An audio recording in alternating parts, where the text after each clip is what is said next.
अस्सलाम वालेकुम।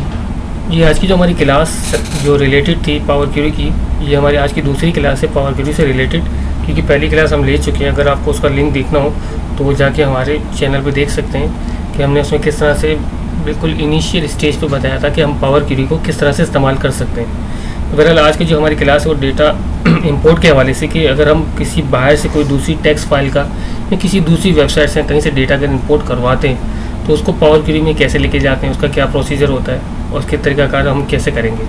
तो स्टार्ट करते हैं। अब देखिए नॉर्मली होता ही है हमारे पास, अगर सपोज़ करें कि मैं कोई फ़ाइल यहाँ पे इंपोर्ट करवाना चाहता हूँ, मुझे कहीं से कोई फ़ाइल मिली है और वो फ़ाइल की जो कंडीशन है वो कुछ इस तरह से कि मैं ओपन में जाता हूँ और यहाँ से ब्राउज़ में जाके यहाँ पे हमारे पास दो फाइलें पड़ी हुई हैं, एक HR और एक PR, यानी कि HR का डेटा और परचेज डिपार्ट का डेटा। HR पे जब हम इसे क्लिक करेंगे और ओपन करेंगे तो अब जब डेटा हमारे पास आएगा तो हमारे पास सबसे पहले जो स्टेप फॉलो होंगे वो ये होगा कि जो टेक्स्ट आप इंपोर्ट करवाना चाह रहे हैं तो उसका पहला स्टेप ये कि टेक्स्ट आपका कुछ ऐसा नज़र आ रहा है। उसके बाद जब हम नेक्स्ट करेंगे तो ये कहेगा कि इसमें क्योंकि आपके जो काम था उसमें टैब का इस्तेमाल हुआ था, तो उसको सेपरेट करने के लिए यहाँ पर इसने ऑटोमेटिकली इसे क्या लगा दिया, टैब लगा दिया। हमने कहा ठीक है, नेक्स्ट किया आपने और इसको फिनिश करवा दिया। तो देखिए ये एक ट्रेडिशनल तरीक़ाकार है आपका कि आप जो डेटा लेके आते हैं एक्सेल के अंदर तो वो कुछ ऐसे ही आता है। अब यहाँ पर जब डेटा इस पोजीशन में आपके पास आ जाता है तो फिर ये कि आप इसको फॉर्मूले में डेटा में जाते हैं, फ्रॉम टेबल रेंज में जाते हैं, यानी एक लंबा प्रोसीजर होता। तो एक और तरीक़ाकार भी होता है कि हम चाह रहे हैं कि ये ट्रेडिशनल तरीका हम यूज़ ना करें, हम डायरेक्ट डेटा पावर क्यूरी के अंदर ही देख लें। तो अब क्या करते हैं, इस फाइल को हम फिलहाल क्लोज़ कर देते हैं और अब हम डायरेक्ट जाते हैं डेटा के अंदर और यहाँ से हम करते हैं फ्रॉम टेक्स्ट CSV। अब यहाँ पर वो तरीका नहीं होगा कि पहले डेटा आपका एक्सेल में आएगा फिर आप उसकी सेटिंग करेंगे। आपने यहाँ पे क्लिक किया, क्लिक करने के बाद डायरेक्ट देखें वही फाइल आपके पास आ गई HR की, आपने यहाँ पे इंपोर्ट पे क्लिक किया तो अब ये जो डेटा है आपका वो डायरेक्ट चला जाएगा किसके अंदर, पावर क्यूरी एडिटर के अंदर आपको शो कर देगा। तो अब यहाँ पर देखिए इसने स्टेप वही किए, किस तरह से कि यहाँ पर जो आपका डिलीमीटर था वो इसने टैब यूज़ किया है कि टैब के ज़रिए इसने क्या किया कि जो हर डेटा था वो आपको सेपरेट कॉलम में शो करवा दिया। अब यहाँ पे दो चीज़ें आपके पास कि यहाँ तो आप इसको लोड करवा दें, अगर आप लोड कर देते हैं तो उससे होगा ये कि सारा डेटा उठकर आपका इसी एक्सेल फाइल के अंदर आ जाएगा। लेकिन अगर आप चाहते हैं कि इसको ट्रांसफॉर्म करना है, अब ट्रांसफॉर्म हम क्यों करेंगे उसका भी हम रीज़न आपको आगे बताते हैं। हमने यहाँ पे क्लिक किया ट्रांसफॉर्म के ऊपर, अब ये आपका लेके आ जाएगा पावर क्यूरी एडिटर के अंदर। अब देखिए जैसे ही पावर क्यूरी एडिटर के अंदर लेके आया तो यहाँ पर जो फाइल का नाम था HR वो यहाँ पे इसने शो कर दिया, इसके साथ जो आपका डेटा था प्रॉपर वो स्टेप बाय स्टेप यहाँ पे शो करवा दिया और इसने बता भी दिया कि इस डेटा को लाने के लिए इसने 3 स्टेप फॉलो किए। जो 3 स्टेप क्या है कि सबसे पहले सोर्स डेटा जो हमने डेटा इंपोर्ट करवाया तो इसमें क्योंकि जो आपकी हेडिंग्स थी उसको हेडिंग का पता नहीं था तो उसने क्या किया, अपनी तरफ से एक हेडिंग लगा दी जो हम अपनी पिछली क्लास के अंदर भी डिस्कस कर चुके हैं। फिर इसके बाद उसने उसी जो आपकी हेडिंग थी रो ID उसको प्रमोट करवाया और उसके बाद उसने इसको चेंज टाइप, यानी कि जो अगर आप यहाँ पे देखें तो फॉर एग्जांपल ये जो डेटा आपका है ये टेक्स्ट में आ रहा है, लेकिन जब आप चेंज टाइप पे क्लिक करेंगे तो यहाँ पर अब जब क्लिक करेंगे आप तो अब ये जो डेटा आपका वो डेसिमल नंबर में आ रहा है। तो इसका मतलब ये हुआ कि जो आप डेटा लेके आए उसने इसको प्रॉपर फॉर्मेट में शो करवाया, ना कि बिल्कुल एज यूजुअल जैसे कि टेक्स्ट फाइल में आपका नज़र आ रहा था। तो ये तो वो सारी बेसिक चीज़ें थी कि जो आपने शायद पुरानी हमारी एक्सेल की क्लास में भी देखी होगी। अब मज़ीद कंटिन्यू करते हैं इसको। अब इससे करना क्या है, अब देखिए हमारे पास जब डेटा इस तरह से आ जाता है कि हमारे पास जो ID आ रही है उसके अंदर HR भी लिखा हुआ आ रहा है और उसके साथ नंबर भी लिखे हुए आ रहे हैं, तो हमें HR अलग करना है और नंबर अलग करना है। उसका तरीका ये है कि अगर हम एक्सेल में करते ये सब काम तो काफ़ी टाइम लग जाता, फॉर्मूले लगाने पड़ते, कॉलम इंसर्ट करवाने पड़ते, यानी कि आपका एक टाइम वेस्ट होता। तो वो टाइम यहाँ पर कैसे बच जाता है, आपने इस कॉलम को सेलेक्ट किया, राइट क्लिक किया और यहाँ से आके आपने कर दिया स्प्लिट। अब यहाँ पर स्प्लिट करने के लिए आपके पास स्प्लिट के मुख्तलिफ तरीक़ेकार हैं कि आप इसको किस किस तरह से स्प्लिट करवाना चाह रहे हैं, डेलीमीटर वाइज स्प्लिट करवाना चाह रहे हैं, number character wise, position wise, तो ये बहुत सारी चीज़ें इसके अंदर अवेलेबल है। तो ये सारी चीज़ें हम आगे जाके करेंगे, लेकिन फ़िलहाल हम जो यूज़ करते हुए है आपका बाय नंबर ऑफ़ कैरेक्टर्स। जैसे ही यहाँ पे आपने क्लिक किया तो अभी आपसे पूछेगा कि जो आप डेटा है स्प्लिट करवाना चाह रहे हैं वो कहाँ से स्प्लिट करवाना चाह रहे हैं। तो देखिए हमारे पास जो H और R दिखाई ये 2 डिजिट है, तो हमने कहा कि 2 डिजिट के बाद रिपीटली से यहाँ पर मतलब ये होगा कि आपके हर 2 डिजिट के बाद जो डेटा है वो अलग अलग कॉलम में ट्रांसफ़र कर देगा। और अगर हम कहते हैं once at as far left as possible कि जो लेफ़्ट साइड से 2 डिजिट छोड़ के बाकी जो डेटा है वो आपका अगले कॉलम में आ जाए, और इसी तरह राइट साइड से भी आप कर सकते हैं। तो फिलहाल हम क्या करते हैं, रिपीटली करते हैं। अब क्यों कर रहे हैं इसका भी रीज़न मैं आपको आगे बताता हूँ। और क्या आपने किया, तो अब हर 2 डिजिट के बाद जो डेटा है आपका वो अलग अलग कॉलम में ट्रांसफ़र हो जाएगा। ओके किया हमने। अब देखें HR यानी कि 2 डिजिट थे, उसके बाद 5274, और क्योंकि यहाँ पे कोई डिजिट नहीं था तो इसलिए इसको इसने नील कर दिया।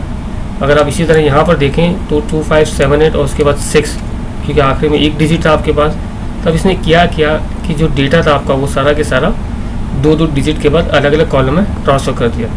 अब अगर आप इसे अंडू करना चाहते हैं तो देखिए नॉर्मली यहाँ पर अंडू करने के लिए आपको सिंपल क्या करना है कि यहाँ पर देखें पहले आपके पास 3 स्टेप आ रहे थे, चौथा स्टेप था आपने इसको क्या किया, स्प्लिट करवाया और उसके बाद उसकी चेंज टाइप कर दिया। तो हम इस चेंज टाइप को ख़त्म कर देते हैं और उसके बाद इस स्प्लिट को भी ख़त्म कर देते हैं। तो अब डेटा हमारा दोबारा उसी कंडीशन में वापस आ गया जिस कंडीशन में पहले था। अच्छा, अगर हम यहाँ पर वही चीज़ करते दोबारा, split column, number of character, और अब हम यहाँ पे करते 1 as far left as possible, 2 किया हमने। तो अब होगा ये कि सिर्फ HR के बाद जितने भी डिजिट आ रहे हैं वो सारे अगले कॉलम में आ जाएंगे, ना कि अलग अलग कॉलम में ट्रांसफ़र करेगा। ओके करते देखें, तो अब HR यानी कि 2 डिजिट आपकी एक कॉलम में और बाकी उसके बाद जितनी भी नंबर की सीरीज़ है वो सारी एक कॉलम में, जैसे कि हम चाह रहे थे।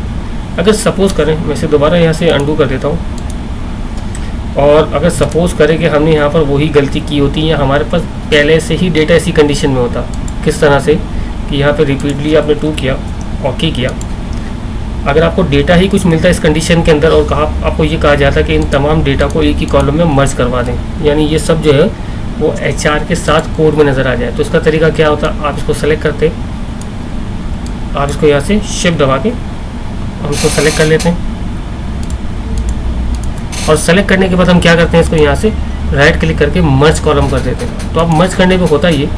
अच्छा, अब मर्ज करने के लिए यहाँ पे आपके पास कोई सेपरेटर तो नहीं है, तो हम इसको डायरेक्ट इससे ही ओके कर देंगे। अगर सेपरेटर होता तो वहाँ पे आप बताते कि कॉलम के बाद मर्ज करना या कॉमा के बाद मर्ज करना, तो ये मुख्तलिफ यहाँ पे आपके पास सेपरेटर दिए हुए हैं, लेकिन फ़िलहाल हम इनको यूज़ नहीं करें और हम डायरेक्ट यहाँ से ओके कर देते हैं। तब होगा ये कि आपके पास HR 5274 और नील यानी सब एक कॉलम में शिफ्ट हो जाएंगे। ओके, तो अब देखिए यहाँ पर आपके पास एक स्टेप का भी इजाफा हो गया कि पहले आपने स्प्लिट करवाया था, तो स्प्लिट में आपके पास काम की जो कंडीशन थी वो कुछ ऐसे थी, चेंज टाइप यानी कि इसकी टाइप चेंज हुई थी, और उसके बाद मर्ज कॉलम यानी कि दोबारा आपने इसको मर्ज करवा दिया।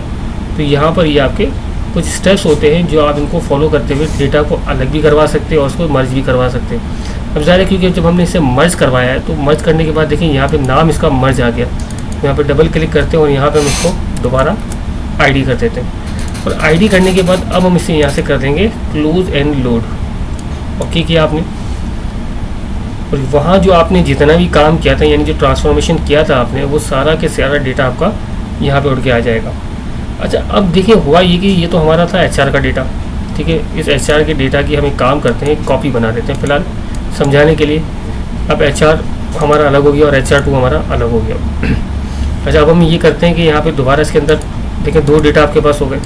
अब हम इस डेटा के अंदर दोबारा एडिट करते हैं। वैसे अगर आप चाहें तो इसको यहाँ से डिलीट भी करवा सकते हैं या रीनेम भी करवा सकते हैं। अच्छा, कुछ चीज़ें इसमें और भी अहम होती है, वो ये होती है कि अगर सपोज़ करें कि जो आपके पास डेटा आ रहा है, अगर उसके अंदर आप किसी किस्म की कोई चेंजेस करते हैं, फॉर एग्जांपल किस तरह से हम एक काम करते हैं, ओपन में आते हैं, ब्राउज में आते हैं, और ये जो हमारी HR की फ़ाइल थी हम इसको यहाँ से ओपन कर लेते हैं। तो हमारे पास अगर इस फाइल के अंदर कोई चेंज आता है, अगर सपोज़ करें यहाँ पे असद लिखा हुआ है और असद की जगह में यहाँ पे अली लिखा हुआ आ जाता है, और इस फाइल को हम सेव करके दोबारा क्लोज़ कर देते हैं, और इसको बंद कर देते हैं, होम में आ जाते हैं हम दोबारा। अब देखिए यहाँ पर तो वही असद आ रहा है, अली तो यहाँ पे हुआ नहीं, तो अब इसके लिए क्या करना पड़ेगा, हमें दोबारा सारी वर्किंग करनी पड़ेगी। बिल्कुल ऐसा नहीं होगा यहाँ पर सिंपल आपने क्या करना है कि यहाँ पर हीट रहते हुए आप इसको रिफ़्रेश करवा देंगे। जैसे आप रिफ़्रेश करवाएंगे तो ये असद जो लिखा हुआ है वो दोबारा आपका यहाँ पे अली हो जाएगा, क्योंकि जो आपने डेटा उठाया था तो उससे जो कनेक्शन आपका जो टेक्स्ट फाइल का था वो अब तक बना हुआ है, वो ख़त्म नहीं हुआ। तो जब तक ये कनेक्शन आपका रहेगा तो टेक्स्ट फाइल के अंदर जो भी चेंजेस होगी वो चेंजेस यहाँ पर भी आप रिफ़्रेश करवा के चेंज करवा सकते हैं। अच्छा, अब ये तो एक चीज़ होगी कि हमने एक फ़ाइल पे काम किया। अब ये सारा काम हम दोबारा उसी फाइल पे करना चाह रहे हैं जो हमारी PR की थी। किस तरह से, यहाँ पे हम आते हैं न्यू शीट के अंदर। अच्छा, एक काम करते हैं, हम यहाँ पे एडिट करके आ जाते हैं। अब देखिए जो हमारा सोर्स था वो सोर्स हमारा डायरेक्ट HR से उठ के आया था, तो अब हम थोड़ा सा इसमें चेंज ये करते हैं कि हम कहते हैं कि हमें दोबारा वो सारा काम नहीं करना जो हमने ये सारे स्टेप फॉलो किए थे, क्योंकि इसमें दोबारा टाइम ज़ाया होगा। तो फिर इस पावर क्वेरी का फ़ायदा क्या है? तो इसके लिए एक आसान सा तरीका क्या है आपके पास, आप सोर्स पे क्लिक करेंगे और यहाँ पे सेटिंग के बटन पे क्लिक करेंगे तो डायरेक्ट ये आपको लेके चले जाएगा ब्राउज़ के अंदर कि आप ये सारे स्टेप किसी और फाइल पे भी अप्लाई करना चाह रहे हैं। हमने कहा बिल्कुल, ब्राउज़ करेंगे हम। अब HR की जगह पे हम ले लेंगे PR, क्योंकि जो पहले फाइल थी हमारी वो HR थी, और अब हम ले लेंगे PR। जैसे हम इंपोर्ट करेंगे ओके करेंगे तो अब देखिए हुआ ये कि वो जो सारा आपका काम था जो यहाँ पे आपने किया था, मर्ज करने वाला या स्प्लिट करने वाला, वो सारे के सारे स्टेप यहाँ पे भी फॉलो हो गए। तो यानी वो सारी वर्किंग आपको दोबारा नहीं करनी पड़ी। जैसे कि यहाँ पे ID लिखा हुआ आ गया। अब अगर आपने जितना भी वो PR वाला काम था, देखो यहाँ पे जो आपकी हेडिंग आ गई है सबके साथ, यानी कि टेक्स्ट के साथ PR लिखा हुआ आ गया। तो यानी अगर आप चेंज करना चाहते हो तो यहाँ पे जाके सिर्फ आप सोर्स चेंज करेंगे तो जो जो स्टेप आपने अपनी किसी फाइल पे यूज़ किए होंगे वो सारे के सारे स्टेप ऑटोमेटिकली खुद ब खुद रिपीट हो जाएंगे, और यहाँ पर जो आपका टाइम ज़ाया होने से बच जाएगा। और इस फाइल को भी आप लोड करना चाहते हैं तो इसका तरीका वही है कि लोड कर देंगे आप, तो वो सारा डेटा आपका जो है उठकर HR वाला PR की तरफ आ जाएगा। देखें, क्लियर? तो यहाँ तक अगर कोई चीज़ ऐसी आपको समझ नहीं आई हो तो लाजमी आप हमें कमेंट करें।